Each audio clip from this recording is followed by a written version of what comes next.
आज मैं एक ऐसे प्लांट के बारे में बात कर रही हूँ जिसका हर एक नॉड जो है नया प्लांट बनाता है, एक नया प्लांट देता है। जी हाँ, मैं बात कर रही हूँ क्रिसमस कैक्टस की, जिसे क्रैब कैक्टस भी कहते हैं, क्लॉक कैक्टस भी कहते हैं और थैंक्स गिविंग कैक्टस भी कहते हैं। थैंक्स गिविंग कैक्टस इसलिए कहते हैं क्योंकि क्रिसमस के टाइम में लोग एक दूसरे को गिफ्ट करते हैं इस प्लांट को। ये एक ऐसा प्लांट है जो फ्लावरिंग प्लांट होते हुए भी इंडोर प्लांट कह सकते हैं इसको, या शेड लविंग प्लांट कह सकते हैं। मतलब विंटर में भी इसे 3-4 घंटे की धूप ही बस चाहिए होता है। वैसे तो ये ब्राज़ील का प्लांट है, पर अब सब जगह मिलने लगा है। हाँ, नॉर्थ इंडिया में विंटर में चलता है, यानी सितंबर से स्टार्ट होकर के फरवरी, मार्च, अप्रैल तक फ्लावरिंग करता है। पर अच्छी फ्लावरिंग दिसंबर मंथ में होता है, क्रिसमस के टाइम में होता है, इसीलिए इसको क्रिसमस कैक्टस कहा जाता है। इसी बात साइज का भी ध्यान रखना चाहिए। जिस साइज का प्लांट है उससे कम 2 से 4 इंच गहरा पॉट लेना चाहिए। जैसे ये प्लांट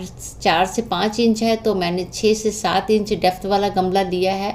और जब ये प्लांट बड़ा हो जाएगा तो गमला फिर से इसी प्रोसेस में हमें चेंज करते रहना चाहिए। सॉइल ऐसी लेना चाहिए जो बहुत ज़्यादा पोरस हो, यानी कि आप कंक्रीट जो मिट्टी होती है उस टाइप से बना सकते हैं, या काफ़ी सैंडी सॉइल ले सकते हैं।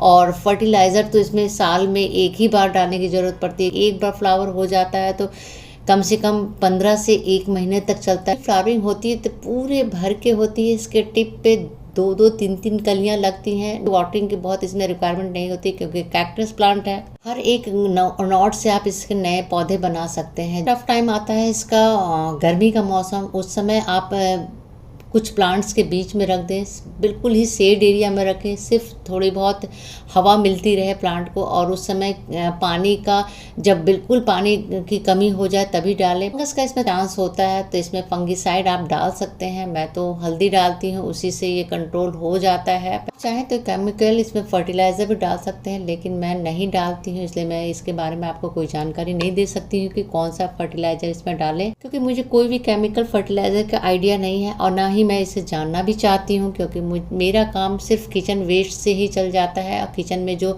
वेस्टेज वाटर निकलते हैं उससे ही चल जाता है। कलर तो इसके काफ़ी आने लगे हैं, वाइट, पिंक और रेड और डार्क रेड, मैजेंटा, पर्पल। इसे चाहे तो आप हैंगिंग बास्केट में भी लगा सकते हैं, क्योंकि इसकी ब्रांचेज जो है काफ़ी नीचे की ओर लटकती हैं, अच्छी लगती हैं। ज़्यादा फ्लावरिंग विंटर में इसलिए भी होता है क्योंकि एक तो विंटर का ये फ्लावर होता है और दूसरी विंटर में रातें लंबी होती हैं, डार्क होती हैं। जितना डार्क में आप रखते हैं इस प्लांट को रात के टाइम में, उतना ज़्यादा दिन में इसमें फ्लावरिंग होती है।